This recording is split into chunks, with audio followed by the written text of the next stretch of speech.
नमस्ते दोस्तों, कैसे हैं आप लोग। Welcome back to my channel. दोस्तों, लॉकडाउन में एक जो चीज हुई है वो ये हुई है कि जो शेयर मार्केट में इन्वेस्ट करने वाले पर्सन हैं उनकी संख्या में बहुत ज्यादा इजाफा हुआ है। तो दोस्तों, मैं आज आपके लिए लेके आया हूँ कुछ बेसिक्स। स्टॉक मार्केट में इन्वेस्ट करने से पहले क्या देखें, क्या करें, मैं बिल्कुल स्क्रैच से बताने वाला हूँ आपको। मैं आपको ये 10 क्वेश्चन इसमें कवर करने वाला हूँ, जो है स्टॉक मार्केट है क्या, दूसरा ये काम कैसे करता है, तीसरा क्या ये रिस्की है, चौथा कि इससे पीपल क्यों डरते हैं इसमें इन्वेस्ट करने से, पांचवा इसके लिए कितनी नॉलेज रिक्वायर्ड है, छठा कितना अमाउंट आपको इन्वेस्ट करना चाहिए, सातवां आप एक स्टॉक की या शेयर की एनालिसिस कैसे कर सकते हैं जिससे आप उसमें पैसे इन्वेस्ट कर सकें, आठवां आपको क्या क्या नहीं करनी चाहिए, ये भी बहुत जाननी बहुत जरूरी है दोस्तों। उसके बाद हम जानेंगे difference between mutual fund investment and share market investment, और 10वां सबसे लास्ट कि इसका प्रोसीजर क्या है, कैसे हम इन्वेस्ट कर सकेंगे। तो दोस्तों आइए शुरू करते हैं।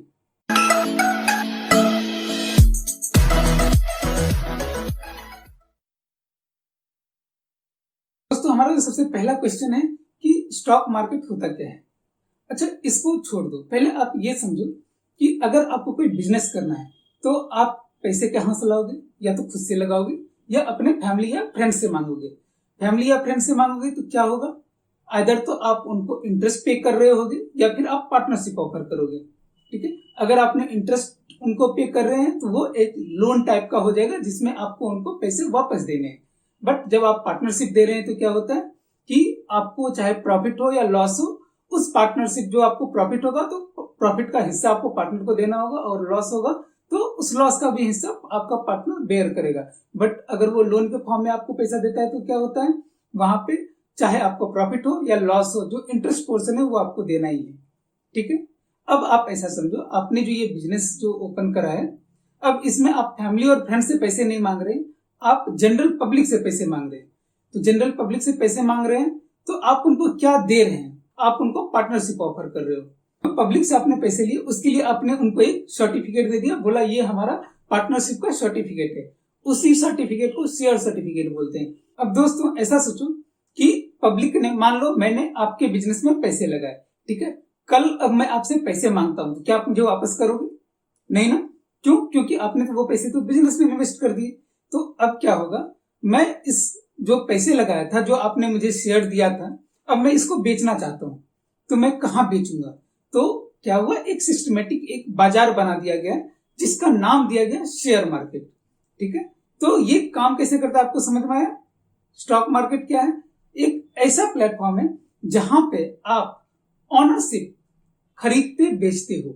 अब हमारा दूसरा क्वेश्चन है, ये काम कैसे करता है। दोस्तों एक चीज बताओ, आपने सब्जी मार्केट तो देखी होगी, सब्जी मंडी, वहां क्या होता है, कुछ लोग सब्जियां बेचने आते हैं, कुछ लोग खरीदने आते हैं। आपने जो बेचने वाले हैं वो भाव लगाते हैं कि चलो मैं 20 रुपए केजी आलू बेचूंगा, और खरीदने वाले बोलते हैं मैं 15 रुपए केजी खरीदूंगा। तो एक 18 रुपए केजी पे बात फाइनल होती है और ट्रांजेक्शन हो जाती है। ठीक है, सिमिलरली हमारा शेयर मार्केट वर्क करता है। शेयर मार्केट में कि कोई बेचने वाला भी होता है जो ऑनरशिप बेचेगा, ऑनरशिप मतलब शेयर बेचेंगे, ठीक है, और कुछ खरीदने वाले होते हैं जो शेयर खरीदेंगे। अब दोनों के बीच में ट्रांजेक्शन होना है, तो जब जो अग्रीड प्राइस है उस पर आपका एक ट्रांजेक्शन हो जाता है। अब प्रॉब्लम क्या होती है, आज के दिन ये इतनी ज्यादा डाइवर्स मार्केट है कि आपको ऑटोमेटिक मोबाइल पे या नेट पे आपको दिख जाता है कि एक पर्टिकुलर शेयर से ए लिमिटेड की शेयर कितने प्राइस में बिक रही है, तो आप उतना ही उस पर कोट करते हो। जैसे सेल मार्केट होता है ना कि हमारे यहाँ 10 रुपए का एक सामान मिल रहा है, इसी तरीके से यहाँ पे अब आपको कोटेड आता है, आप उस कोट पे जस्ट क्लिक करते हो और अब आप जो शेयर परचेज करना चाहते हैं वो परचेज कर लेते हैं। As simple as that. तो ये एक सब्जी मार्केट की तरह वर्क करता है। तो आपके लिए सब्जी मंडी क्या है, स्टॉक एक्सचेंज, स्टॉक एक्सचेंज जैसे बॉम्बे स्टॉक एक्सचेंज या फिर नेशनल स्टॉक एक्सचेंज, तो ये आपकी सब्जी मंडी है। और यहाँ कितने तरीके की सब्जियां मिलती है, कितने तरीके की आपको कंपनी ने अपना शेयर रखा हुआ है बेचने के लिए या खरीदने के लिए। तो 5,000 कंपनियां लिस्टेड है बीएससी में, और ऑलमोस्ट 1600 कंपनियां लिस्टेड है एनएससी में। तो इतनी सारे शेयर्स के, इतनी सारी कंपनियों के शेयर आप खरीद बेच सकते हो। दोस्तों, हमारा तीसरा क्वेश्चन है कि क्या ये रिस्की बिजनेस है? हाँ, बिल्कुल रिस्की बिजनेस है, बट एक सर्टेन एक्सटेंट तक अगर आपकी मेंटालिटी सही है तो ये रिस्की बिजनेस नहीं है। मैं बताता हूं कैसे। आपने बहुत बार ऐसा सुना होगा कि मैंने स्टॉक मार्केट में पैसे लगाए, 2 दिन में पैसे डबल हो गए। ये क्या है? ये गैम्बलिंग है। आप एक पर्टिकुलर स्टॉक पे आप पैसे लगा रहे हो, मान लो एक पर्टिकुलर एक कंपनी है ए लिमिटेड, उसके शेयर में आपने पैसे इन्वेस्ट करे। अब आप चाहते हो कि 2 दिन में आपके पैसे डबल हो जाए, तो 2 दिन में उसके शेयर प्राइस भी डबल होने चाहिए। अब ये तो गैम्बलिंग है, ठीक है। तो अगर आप शॉर्ट टर्म के लिए आए हैं या इंट्राडे ट्रेड कर रहे हैं, मतलब आप डेली खरीदते हैं डेली बेचते हैं, तो ये रिस्की बिजनेस है। लेकिन अगर आप लॉन्ग टर्म पर्पस के लिए, वेल्थ क्रिएशन के लिए यहाँ पे आए हैं, तो ये रिस्की बिजनेस नहीं है। मैं आपको एक चीज बताता हूँ, क्या आप एफडी में पैसा लगाते हैं? अब आपने महाराष्ट्र कोऑपरेटिव बैंक में पैसे लगाए, अब महाराष्ट्र बैंक डूब गई, ठीक है, आपके पैसे कहाँ गए? तो एफडी में भी रिस्क है ना। तो क्या होता है ना, रिस्क हर जगह होती है, बट ये डिपेंड करता है कि कहीं पे ज्यादा होती है, कहीं पे कम होती है। अब आप रिस्क कैसे मैनेज करेंगे, उसके लिए तो मैं ये वीडियो लेके आया हूं, तो इसको लास्ट तक देखिए। सोचो, अगर आपने गोल्ड में इन्वेस्ट करा, तो क्या दूसरे दिन आप चाहते हो कि गोल्ड का प्राइस डबल हो जाए? या आप जमीन परचेज करते हो तो आप चाहते हो कि 2 दिन के अंदर जमीन के प्राइस डबल हो जाए? आप नहीं चाहते। क्यों? क्योंकि आपको पता है कि अगर जमीन आपने परचेज करी है तो कम से कम 1 साल में होल्ड करूंगा तो इसमें 20% 30% का एप्रिसिएशन होगा, ठीक है, या मैक्सिमम 50% का एप्रिसिएशन होगा, और बहुत ज्यादा अगर मेरा लक अच्छा रहा तो 100% का एप्रिसिएशन होगा। बट आप शेयर मार्केट में जैसे इन्वेस्ट करते हो, दूसरे दिन ही चाहते हो कि मैं अरबपति बन जाऊं। इस मेंटालिटी की वजह से ये रिस्की अफेयर से लगता है। मैं आपको एक डेटा दिखाना चाहता हूं, आप स्क्रीन पे आप देखना। इससे पहले मैं बताता हूं कि सेंसेक्स या निफ्टी क्या होती है। एक चीज बताइए आप मुझे, अगर आपने चावल बनाया हो तो क्या चावल पकने के बाद आप कितने दाने को चेक करते हैं? 4 से 5 दाने को चेक करते हैं कि चावल पका है या नहीं पका है। तो इसी तरीके से हमारी बीएससी में 5000 कंपनियां लिस्टेड है। अब इसमें क्या होती है, हमने एक टॉप 30 कंपनी को जो डिफरेंट डिफरेंट सेगमेंट से आती है उसको सेलेक्ट करके उनकी परफॉर्मेंस का एवरेज हमने निकाल लिया और एक नंबर आया जिसको हम बोलते हैं सेंसेक्स। अब अगर इस 30 कंपनियों की जो परफॉर्मेंस है वो अच्छी हुई तो हम बोलते हैं कि सेंसेक्स ऊपर जा रही है, अगर उसकी परफॉर्मेंस खराब रही तो हम बोलते हैं कि सेंसेक्स नीचे जा रही है। और ये रिप्रेजेंट करती है पूरी ओवरऑल मार्केट को। हो सकता है कि सेंसेक्स ऊपर जा रहे हो लेकिन किसी एक पर्टिकुलर कंपनी के शेयर नीचे आ रहे हो, पॉसिबल है, बट हम ओवरऑल मेजर करते हैं मार्केट को सेंसेक्स से, कि सेंसेक्स अगर ऊपर जा रहा है तो मार्केट ऊपर जा रहा है, और सेंसेक्स अगर नीचे जा रहा है तो मार्केट नीचे जा रहा है। इसमें कौन कौन सी कंपनियां, जैसे रिलायंस है, विप्रो है, सन फार्मा है, आपका टीसीएस है, इस तरीके की 30 कंपनी जो इंडिया की लार्जेस्ट कंपनियां हैं उनके परफॉर्मेंस का एवरेज जो होता है वो सेंसेक्स होता है। इसी तरीके से निफ्टी, एक वर्ड आपने सुना होगा, निफ्टी क्या होता है? इसी तरीके से 50 कंपनियों का एक ग्रुप है जिसके परफॉर्मेंस को हम मेजर करते हैं निफ्टी के फॉर्म में, ठीक है। तो अब क्या है, अब मैं आपको एक डेटा देता हूं, मैं एक मार्केट परफॉर्मेंस ही मानता हूं। आपको पता है कि 1990 में सेंसेक्स कितना था? 5000 से भी नीचे था, और आज 2020 में डिस्पाइट ऑफ कोरोना वायरस अभी चल ही रहा है, ठीक है, बट अभी सेंसेक्स कितना है? 38,000। कितने टाइम्स का मल्टीपल है? ऑलमोस्ट 8 टाइम्स का। कितने साल में? 30 इयर्स में। तो अगर आप मान लो, अगर मैं सिंपल सी चीज मान रहा हूं कि ये अगर आपने कोई एक स्टॉक मिल रहा था वहां पे 100 रुपए का, आपको शेयर मिल रहा था 100 रुपए का, अगर आपने उसमें इन्वेस्ट किया होता तो आज कम से कम 8 गुना 800 रुपए तो होते हैं 30 साल के बाद, अगर इस परफॉर्मेंस को मैं एवरेज मानूं तो क्या आपको ये रिस्की लग रहा है? तो अब बताइए, अब आपका माइंडसेट चेंज हुआ। अब देखिए, आप बोलेंगे कि 2008 में मार्केट बहुत डाउन हो गया था। 2008 में क्या हुआ था? लेहमन ब्रदर्स का कोलैप्स, जो एक पूरी की पूरी बैंक थी यूएस में, वो डूब गई थी। सत्यम का फ्रॉड हुआ था। बट क्या हुआ, उसके बाद मार्केट रिकवर भी की थी, ये भी तो आपको ध्यान रखना, वो शॉर्ट टर्म होता है, ठीक है। अभी देखो 2014 में क्या हुआ था, मार्केट अचानक से ऊपर चला गया। क्या हुआ था? अब की बार मोदी सरकार, एक स्टेबल गवर्नमेंट आई थी, तो स्टेबल गवर्नमेंट आई थी, उसका इफेक्ट मार्केट पे पड़ा और मार्केट ने इसको पॉजिटिवली रिस्पॉन्स दिया। अभी देख लो ना, रिसेंट का कोरोना वायरस के टाइम में क्या हुआ था, सेंसेक्स थी वो 35,000 से डाउन होकर 19,000 से भी नीचे आ गई थी। तो क्या हुआ, वो एक टेम्पररी फेज था, उसके बाद के वो फिर से मार्केट ने रिकवर किया, अभी 38,000। सोचो, अगर आपका दोस्त कोई बिजनेस कर रहा है, आप उसमें देखते हो ना कि आखिर क्यों इसका प्रोडक्ट क्यों बिकेगा। तो वो एज, जो एक कॉम्पिटिटिव एज है, मतलब क्या विशेषता है जो दूसरों में नहीं, वो ढूंढने की कोशिश कीजिए। आपको 1078 रुपए में ऑलमोस्ट 1100 रुपए में मिल रहे थे और आज क्या शेयर है इसकी 2200 रुपए। तो आप देख रहे हो 4 साल में ये 100% का ग्रोथ ऑलमोस्ट आपको दिखा दिया।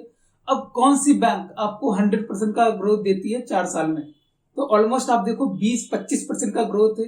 अगर आप सिंपल भी निकाल लो तो 25% का ग्रोथ है। तो इतनी ग्रोथ कहाँ देती है?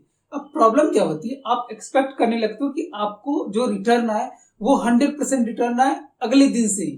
तो ये पॉसिबल नहीं होता। ये लक है, आपका काम कर गया तो बढ़िया, आपकी कैलकुलेशन है, अपना कैलकुलेशन अगर काम कर गया तो बढ़िया है, लेकिन आपके पैसे डूबने के भी चांस उतने ही है। अगर आप शॉर्ट टर्म के लिए इन्वेस्ट करते हैं या फिर आप इंट्राडे ट्रेड करते हैं तो आपके लिए ये रिस्की है। क्यों? क्योंकि आपके पास उतनी नॉलेज नहीं है। अगर आप इंट्राडे के लिए ट्रेड कर रहे हैं या शॉर्ट टर्म के लिए ट्रेड कर रहे हैं तो आपको डीप नॉलेज होनी चाहिए मार्केट की और जियोपॉलिटिक्स की और बहुत सारी चीजों की, तभी आप शॉर्ट टर्म के लिए इन्वेस्ट कीजिए। अदरवाइज आप लॉन्ग टर्म के लिए इन्वेस्ट कीजिए, ये बिल्कुल भी रिस्की नहीं है। आप कन्विंस्ड हैं? अब जो हमारा अगला क्वेश्चन है दोस्तों कि इससे लोग क्यों डरते हैं स्टॉक मार्केट से। आपको पता है दोस्तों, इंडिया में सिर्फ 4 से 5% पीपल हैं जो स्टॉक मार्केट में इन्वेस्ट करते हैं, बट यहीं अगर यूएस का डेटा देखें तो ये 40 से 50% का होता है। क्यों? आखिर ऐसा क्यों है? सबसे पहला रीजन तो ये है कि लोगों की रिस्क एपेटाइट कम है, यहाँ पे रिस्क लेने की क्षमता कम है। दूसरी बात ये है कि नॉलेज कम है। लोग किस शेयर मार्केट में इन्वेस्ट करें, मैं आपको गारंटी के साथ कह रहा हूं कि बहुत सारे ऐसे प्रोफेशनल हैं, ऐसे बहुत सारे ऐसे सीए आपको मिल जाएंगे जिन्होंने आज तक स्टॉक मार्केट में एक पैसे इन्वेस्ट नहीं किए। क्यों? क्योंकि उन्होंने इस तरीके से कोई नॉलेज ही नहीं गेन करी, उनको कोई नॉलेज ही नहीं इस चीज की। बात frauds and scams, Ketan Parikh case आपको याद होगा, हर्षद मेहता केस याद होगा, सत्यम का डूबना, ये सारे जो फ्रॉड जो केसेस हैं, इसकी वजह से आपकी माइंड पे इफेक्ट पड़ता है कि नहीं ये बहुत रिस्की बिजनेस है। उसके बाद क्या होता है, बहुत सारी फेलियर स्टोरी है। आप मूवी में देखते हैं ना, स्टॉक मार्केट में पैसा लगाया उसके सारे पैसे डूब गए। तो इस तरीके की चीजें आपको रोकती हैं स्टॉक मार्केट की तरफ सोचने से। तो दोस्तों ये मेंटालिटी आप चेंज करो। इस वीडियो को देखने के बाद आप इतना कन्विंस हो जाएंगे कि ये रिस्क फ्री, बहुत कम रिस्क वाली चीज है अगर आप सही तरीके से इन्वेस्ट करो तो। एक क्वेश्चन आता है दोस्तों कि इसके लिए तो बहुत नॉलेज चाहिए, बहुत वास्ट नॉलेज होना चाहिए, फाइनेंस का नॉलेज होना चाहिए, शेयर मार्केट की नॉलेज होनी चाहिए।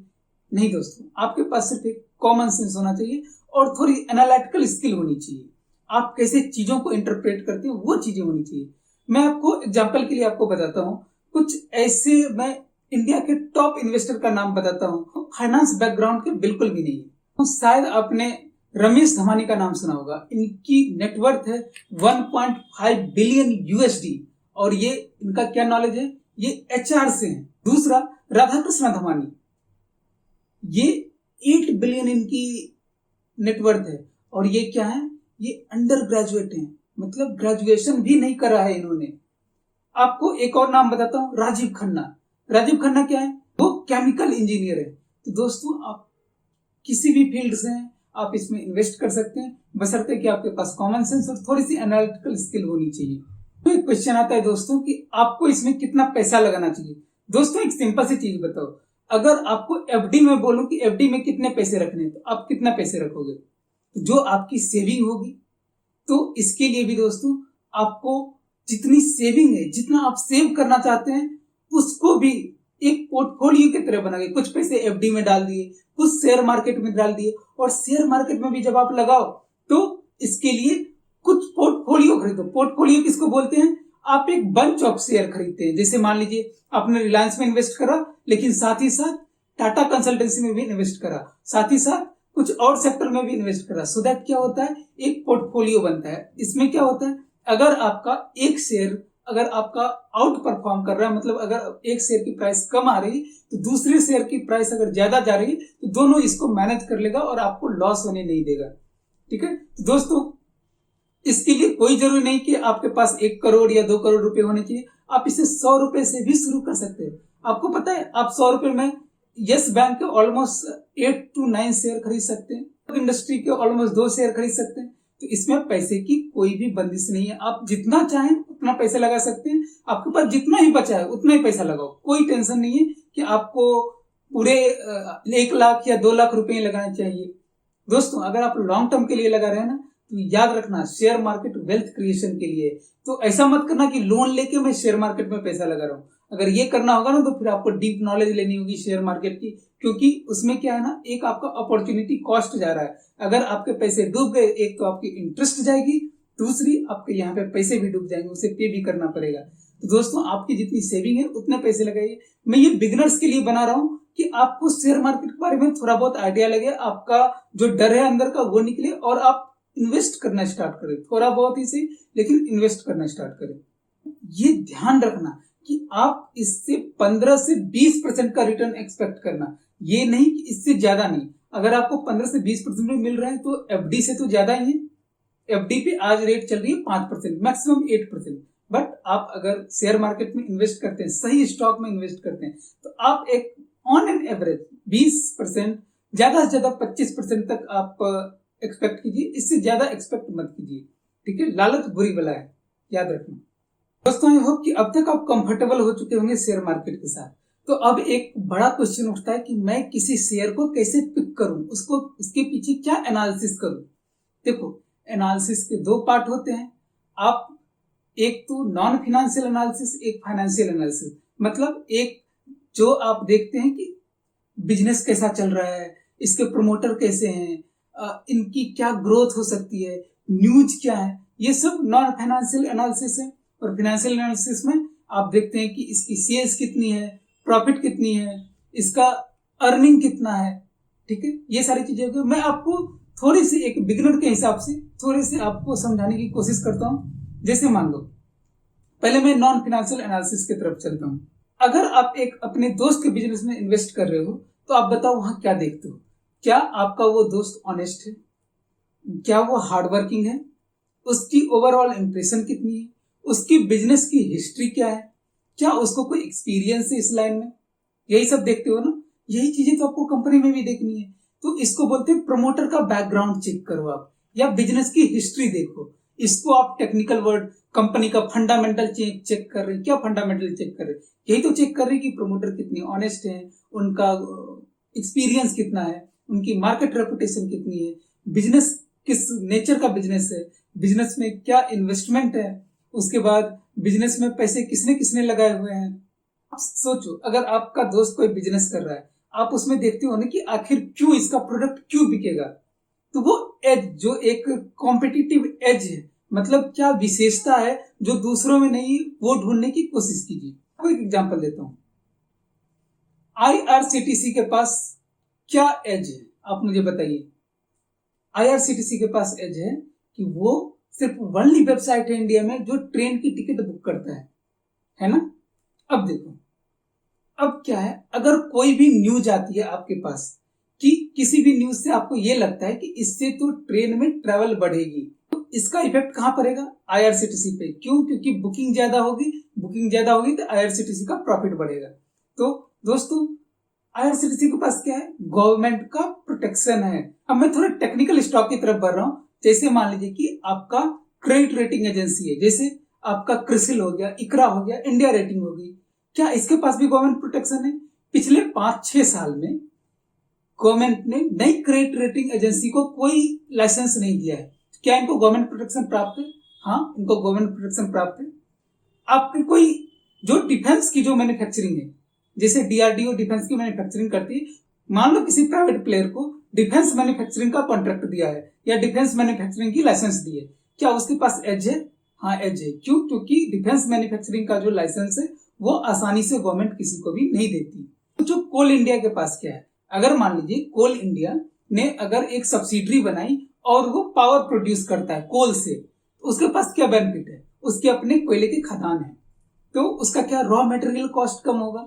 तो आप ये भी देखने की कोशिश कीजिए कि ये जो प्रोडक्ट जो कंपनी बना रही है, इसका रॉ मटेरियल क्या उसको इजीली अवेलेबल है, क्या आसानी से उसको अवेलेबल है। अगर आसानी से अवेलेबल है तो उसको भी एक एज प्राप्त है। दूसरा क्या हुआ, अगर लोअर कॉस्ट है आपका, तो वो भी आपके लिए एक बेनिफिट की चीज है। अब आप सोचो, अगर आपकी ब्रांड वैल्यू अच्छी है, अगर एक सिंपल सी चीज है, मान लो डेटॉल ने एक सैनिटाइजर लॉन्च किया और एक लोकल कंपनी ने एक सैनिटाइजर लॉन्च किया, तो किसका प्रोडक्ट ज्यादा बिकेगा? ऑफकोर्स डेटॉल का। क्यों? उसके पास ब्रांड है, तो ब्रांड एक कॉम्पिटिटिव एज है। दूसरा क्या, डेटॉल का नेटवर्क ज्यादा है, उसकी जो डिस्ट्रीब्यूशन सिस्टम है वो ज्यादा है किसी भी लोकल कंपनी से। तो उसको जो अगर मान लीजिए दिल्ली में उन्होंने मैन्युफैक्चर करा और उसे बिहार पहुंचाना है, तो वो इमिडिएटली अपना माल डिस्ट्रीब्यूट कर पाएगी। हर एक आपको मेडिकल स्टोर पे डेटॉल के प्रोडक्ट मिल जाएंगे। तो ये क्या है, उसका डिस्ट्रीब्यूशन सिस्टम स्ट्रांग है। ये भी देख, जैसे डी मार्ट है, डी मार्ट का डिस्ट्रीब्यूशन सिस्टम स्ट्रांग है। ठीक है, तो ये भी एक कॉम्पिटिटिव एज है। नेटवर्किंग किसकी कितनी है, अगर मैं और भी बोलता हूं, जैसे मान लो आपका कोई अगर ऐसी कंपनी है जिसमें इनोवेशन ज्यादा होता है, नए नए इनोवेशन होते हैं, फेसबुक टाइप कंपनी, अब फेसबुक में नए नए इनोवेशन ज्यादा होते हैं, इसकी हिस्ट्री है कि ये इनोवेट करते रहते हैं, तो हमें ये पता है कि ये और आगे भी इनोवेट करते रहेंगे। तो जैसे आप इनोवेशन जितनी ज्यादा होगी, कुछ इनोवेशन चलेगी, कुछ इनोवेशन नहीं चलेगी, बट अल्टीमेटली ये कंपनी ग्रो करती रहेगी। ठीक है। दूसरा स्विचिंग कॉस्ट। स्विचिंग कॉस्ट, अभी मान लो आप पहले नोकिया का फोन बहुत यूज करते थे, अब क्या हुआ, अब माइक्रोमैक्स ने उसे एक्वायर कर लिया, उसकी ये हालत हो गई। क्यों? क्योंकि उसके प्राइस ज्यादा थे, फीचर्स कम थे। बीच में जो आपकी सैमसंग है या फिर आपके चाइनीज मोबाइल है, उन्होंने आके ओवरटेक कर लिया। क्यों? क्योंकि उनके प्राइस कम थे और फीचर्स ज्यादा थे। तो जो एक स्विचिंग कॉस्ट होती है, एडॉप्शन कॉस्ट जिसको बोलते हैं, एडॉप्शन कॉस्ट किसकी कम है, ये भी एक कॉम्पिटिटिव एज है। कौन कितनी जल्दी स्विच कर सकता है, ये भी एक कॉम्पिटिटिव एज है। कितनी ज्यादा किसकी मार्केट रीच है, ये भी एक कॉम्पिटिटिव एज है। किसके पास कितना ज्यादा फंडिंग है, जैसे जियो, जियो बिल्कुल न्यू मार्केट में आया था, आपको लगता था कि एयरटेल उसको कोई टक्कर दे सकेगा, लेकिन जियो ने क्या किया, इतनी ज्यादा इन्वेस्टमेंट करी, वो आया मार्केट में बहुत ह्यूज फंड के साथ, और इतनी ज्यादा और अग्रेसिव इन्वेस्टमेंट करी कि आज एयरटेल को उसने बीट कर दिया। तो ये चीजें भी आपको देखनी पड़ेगी। ये सारी तो नॉन फाइनेंशियल चीजें हैं जो आपको न्यूज पे या आपके ट्रस्टेड सोर्स से, आप जो भी आपका ट्रस्टेड सोर्स है, जैसे मान लीजिए आप कोई न्यूज देखते हैं या फिर कोई गवर्नमेंट रिपोर्ट देखते हैं, तो वहां से आपको ये चीजें मिल जाएगी। ठीक है। अब आते हैं कुछ फिनेंशियल एनालिसिस पे। तो फिनेंशियल एनालिसिस में मैं आपको बहुत ज्यादा डीप जाने की नहीं बोल रहा हूँ कि आप बिल्कुल जाओ उसकी करंट रेशियो निकाल रहे हो, इस तरह की चीजें नहीं, सिंपल सी आप उसका सेल्स देख लो, पास्ट हिस्ट्री, अगर सेल्स ग्रो कर रही है तो उस कंपनी का शेयर भी ग्रो करेगा। ठीक है। अगर उसकी प्रॉफिट ग्रो कर रही है तो उस कंपनी का शेयर ग्रो करेगा। अब देख लो सेल्स तो ग्रो कर रही है लेकिन प्रॉफिट डाउन हो रहा है, प्रॉब्लम है बॉस, है ना। इसी तरीके से आप एक चीज देखो, इसकी अर्निंग क्या है, अगर मैंने एक शेयर लिया है तो उसकी अर्निंग क्या है। चलो एक छोटी सी टेक्निकल चीज बताता हूँ, एक प्राइस अर्निंग रेशियो नाम की एक रेशियो, मतलब एक चीज होती है। ठीक, तो प्राइस अर्निंग रेशियो क्या होती है, ये आप सिंपल लैंग्वेज में समझो, कोई टेक्निकल चीज नहीं। आपने एक शेयर को कितने में खरीदा, आपकी अभी के डेट में मार्केट वैल्यू क्या है उस शेयर की, डिवाइडेड बाय मुझे कितना पैसा मिला। ठीक है, सिंपल सी चीज है। टेक्निकल लोगों के लिए, जो सीए हैं या फिर फाइनेंस बैकग्राउंड के हैं, उनके लिए थोड़ी सी टेक्निकल लैंग्वेज की स्टॉक मार्केट की price market value divided by EPS, earning per share. जो नॉर्मल लोग हैं उनके लिए सिंपल सी चीज सोचनी, आपने कितना पैसा लगाया डिवाइडेड बाय कितना पैसा आपको मिला, ये एक रेशियो आती है। अब मैं आपको एक ट्रिक बताता हूं, देखो मैंने कुछ एनालिसिस या कुछ वीडियो या फिर कुछ अपने जो एक्सपर्ट है उनकी जो मैंने राय सुनी है, वो ये सुनी है कि जो निफ्टी होती है ना, निफ्टी मैंने बताया कि निफ्टी क्या होती है, निफ्टी का जो पीई है, ओवरऑल मार्केट का ओवरऑल जो पीई है वो 10 से लेके 30 के बीच में वेरी करता है। ठीक है, तो अगर आपका निफ्टी 10 के आसपास है तो उस टाइम आप मार्केट बाय कर सकते हो मार्केट में, और 30 के आसपास है तो आप बाय मत करो। ठीक है, ये एक सिंपल सा लॉजिक है। मैं आपको इसको एक एग्जांपल देता हूं, जैसे 1999 में जो निफ्टी का जो पी रेशियो था वो 12 था। ठीक है, और इसका जो मार्केट रिटर्न आया था उस साल 1 ईयर का, वो 105% आया था। 2003 में यही 11 था पी रेशियो, और जो हमारी मार्केट रिटर्न आई थी वो 116% आई थी। 2008 में जब क्रैश होने से पहले पीई रेशियो निफ्टी का 10 था और मार्केट रिटर्न कितनी थी 130%, लेकिन क्रैश होने के बाद जो पीई रेशियो थी वो 28 था, ऑलमोस्ट 30 के अराउंड। तो उस टाइम मार्केट की जो रिटर्न थी वो -64% थी। तो एक मैं सिंपल सी एक चीज बताया कि आप देख लो निफ्टी कितनी है, आज निफ्टी का पीई मान लीजिए 11 है। ठीक है, हमें स्टॉक में पैसे लगाएंगे। अब किस स्टॉक में पैसे लगाएंगे उसके लिए मैंने आपको एनालिसिस बताई। ऐसी बहुत सारी चीजें और भी देखती हैं। अभी एक सिंपल सी चीज है, अगर किसी स्टॉक का प्राइस क्रैश हुआ है, मान लीजिए आज मानते हैं कि एक जो ओएनजीसी है, ओएनजीसी की प्राइस क्रैश हो गई थी कोरोना वायरस के टाइम में, तो आप उसके क्रैश की रीजन जानने की कोशिश कीजिए। अब वो रीजन अगर अवॉइडेबल है तो वो मौका है आपके लिए शेयर परचेज करने का। उस टाइम आप शेयर परचेज कर लीजिए, क्योंकि जो अवॉइडेबल मतलब जो टेम्पररी रीजन है, जैसे कोरोना वायरस, ये टेम्पररी है, आज नहीं कल खत्म हो जाएगा, परसों खत्म हो जाएगा। और जब ये खत्म होगा तो दुनिया तो खत्म हुई नहीं है, फिर से मार्केट पिकअप करेगी। और जब मार्केट अपने आप को करेक्ट करेगी तो जो उसके पहले प्राइस थे मार्केट गिरने से पहले ऑलमोस्ट उतनी प्राइस पे आ जाएंगे, तो आपको प्रॉफिट मिलेगी। बीपीसीएल का नाम सुना होगा, इसके स्टॉक कोरोना वायरस के टाइम में गिरे थे। अब रीजन जानो, उस टाइम में क्रूड वैल्यू भी, जो कच्चे तेल है उसकी भी वैल्यू गिर गई थी। तो अगर क्रूड तेल, अगर आपका रॉ मटेरियल का कॉस्ट कम हो रहा है तो इसकी बीपीसीएल की प्रॉफिट ज्यादा होनी चाहिए थी, तो इसके प्राइस बढ़ने चाहिए थे। क्लियर है ना? बट इसके प्राइस क्रैश कर गए ऑलमोस्ट कोरोना वायरस के टाइम में, जब इसकी मिनिमम एक थी 279 रुपीज आ गई थी। तो इसका रीजन क्या था? सिर्फ कोरोना वायरस। क्यों? क्योंकि यहाँ पे तेल की डिमांड थी वो कम थी। तो क्या आपको लगता है तेल की डिमांड जब कोरोना वायरस खत्म होगी तो बढ़ेगी? हाँ बढ़ेगी। तो अगर उस टाइम आपने परचेज करा होता, आज शेयर की प्राइस कितनी है? ऑलमोस्ट 413 रुपीज, ऑलमोस्ट 100% का ग्रोथ। तो देखो दोस्तों, तो इस तरीके से आप एनालिसिस करते हो चीजों को, ठीक है। बट एक बात मैं बोलूंगा दोस्तों, आप एनालिसिस खुद से किया कीजिए, किसी दूसरे पे डिपेंड मत होया कीजिए। फिर भी अगर आपको जानना है कि आप कहाँ से एनालिसिस देख सकते हैं तो कई सारी वीडियोज अवेलेबल हैं। आप मुझे बताइए, फेसबुक पे बताइए, ट्विटर पे बताइए, मैं उसके लिए आपको एक सेपरेट वीडियो बना दूंगा कि एनालिसिस कैसे करते हैं। ये एक छोटी चीज नहीं, ये बहुत बड़ी चीज है। जो इंट्राडे या फिर जो आपको शॉर्ट टर्म में इन्वेस्ट करते हैं उनके लिए वैल्यू इन्वेस्टिंग का कोर्स आता है, वो आप कीजिए।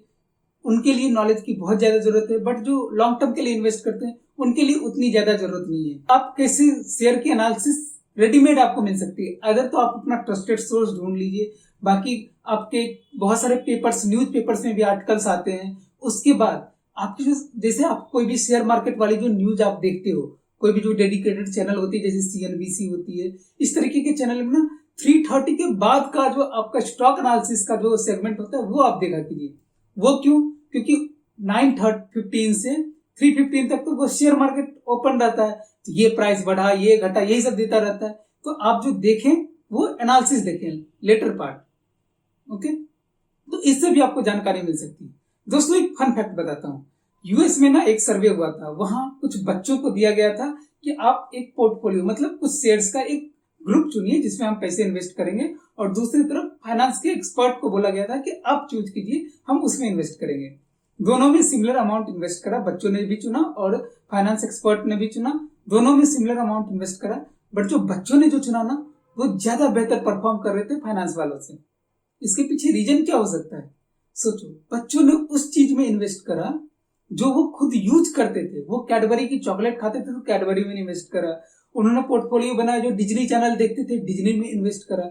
लेकिन वहीं जो फाइनेंस के एक्सपर्ट थे उन्होंने बड़ी बड़ी लंबी लंबी बैलेंस शीट एनालिसिस करी, बहुत सारी चीजें करके उन्होंने एक पोर्टफोलियो बनाया। दोस्तों जिस चीज से आप सेटिस्फाई हो रहे हो ना, जिस प्रोडक्ट से, उस प्रोडक्ट से बेटर कुछ भी नहीं हो सकता, उसमें आप आंख बंद करके इन्वेस्ट कर सकते हैं। तो दोस्तों इससे आपको ये सीख मिलती है कि आपको इन्वेस्ट करने के लिए बहुत ज्यादा नॉलेजेबल होने की जरूरत नहीं है। बस आप जिस चीज में आप चाहते हैं कि मुझे इस चीज में इन्वेस्ट करना है, उसके आगे पीछे क्या है, उसकी कुछ न्यूज देख लीजिए, उसके प्रमोटर्स कैसे, ये सारी चीजें देख लीजिए, तो ये आपकी एनालिसिस कंप्लीट हो जाएगी और आप उसमें पैसे लगा सकते हैं। दोस्तों हमारे कुछ क्लाइंट हैं जिन्होंने ऑयल सेक्टर मार्केट जैसे बीपीसीएल, एचपीसीएल, इस सब में पैसे लगाए थे लॉकडाउन के टाइम में, ठीक है। उनको कोई नॉलेज नहीं है फाइनेंस की। तो दोस्तों इस तरीके की अपॉर्चुनिटी, जब भी मार्केट क्रैश करता है तो आपके लिए अपॉर्चुनिटी होता है स्टॉक परचेज करने का। तो आई होप दोस्तों एनालिसिस का ये पार्ट क्लियर होगा। दोस्तों एनालिसिस एक बहुत ही डीप सब्जेक्ट है, बट ये मैं एक बिगिनर के टाइप से बता रहा हूँ कि आप छोटे छोटे स्टॉक आप कैसे परचेज कर सकते हैं। और बाकी अगर आपको किसी एक पर्टिकुलर स्टॉक के बारे में डीप एनालिसिस चाहिए तो आप मुझे कमेंट सेक्शन में बताइए, या फेसबुक, इंस्टाग्राम, फेसबुक कहीं भी बताइए, मैं उस पर एक डेडिकेटेड वीडियो बनाऊंगा। तो हमारा जो नेक्स्ट क्वेश्चन है कि आपको क्या नहीं करना चाहिए। आपको सबसे पहले लोन लेके इन्वेस्ट नहीं करना चाहिए अगर आपको नॉलेज नहीं है तो। दूसरी चीज ये है, ये इनसाइडर इन्फॉर्मेशन है, पक्की खबर है, इस पे कभी भरोसा नहीं करना चाहिए। अगर वो इनसाइडर इन्फॉर्मेशन है तो आपके पास कैसे है। उसके बाद लालची मत बनिए, ठीक है। आप बहुत ज्यादा एक्सपेक्ट मत कीजिए मार्केट से, जो एक नॉर्मल ट्रेंड है उस हिसाब से आप एक्सपेक्ट कीजिए। आप व्हाट्सएप या रूमर पे आए हुए फॉरवर्ड से दूर रहे, आप खुद की एनालिसिस करें। मैं आपको बताता हूँ एक सेल्फ एनालिसिस क्या होती है। आपको ना न्यूज नहीं फॉलो करना है, ट्रेंड फॉलो करना है। ये वर्ड याद रखना, न्यूज नहीं फॉलो करना है, ट्रेंड फॉलो करना है। मैं एक चीज बताता हूँ, जो डिटेल्स में जो आप पढ़ेंगे ना, कोई भी चीज अगर एनालाइज करेंगे ना, आपको पता चल जाएगा इस स्टॉक के साथ क्या होने वाला है। मैं एक चीज बताता हूँ, फेसबुक और जियो की डील हुई थी। आपको पता हो कि जियो ने और या रिलायंस इंडस्ट्री सारी कंपनियों के साथ उन्होंने टाई अप करके फंडिंग रेज करी, लेकिन इसकी शुरुआत कहाँ हुई थी आपको पता है दोस्तों? इसकी शुरुआत हुई थी जो अगस्त में एजीएम हुआ था, जो एक एनुअल जनरल मीटिंग हुई थी रिलायंस इंडस्ट्री की। उसमें मुकेश अंबानी ने बोला था कि मैं रिलायंस इंडस्ट्री को 18 मंथ के अंदर डेट फ्री बना दूंगा। दोस्तों, अब जो भी जानते हैं कि मुकेश अंबानी वो आदमी है जो वो बोलता है वो करता है, उसका बैकग्राउंड अच्छा है, उसकी कंपनी अच्छी है।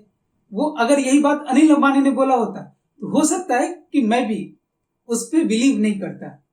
दोस्तों, उस टाइम जब एजीएम हो रहा था अगस्त 2019 में, उस रिलायंस इंडस्ट्री की शेयर प्राइस कितनी थी? 1250 रुपए के आसपास कुछ थी, और आज कितनी है? ऑलमोस्ट 2200 रुपए के आसपास। 100% का ग्रोथ एक साल में। कैसे? क्यों? क्योंकि आपने जो न्यूज देखा ना, उसकी एनालिसिस करी आपने कि मुकेश अंबानी ने बोला है, ये चीजें बोली है, तो इसका क्या इफेक्ट आएगा। दोस्तों, ये देख रहे, इस तरीके से एनालिसिस की जाती है।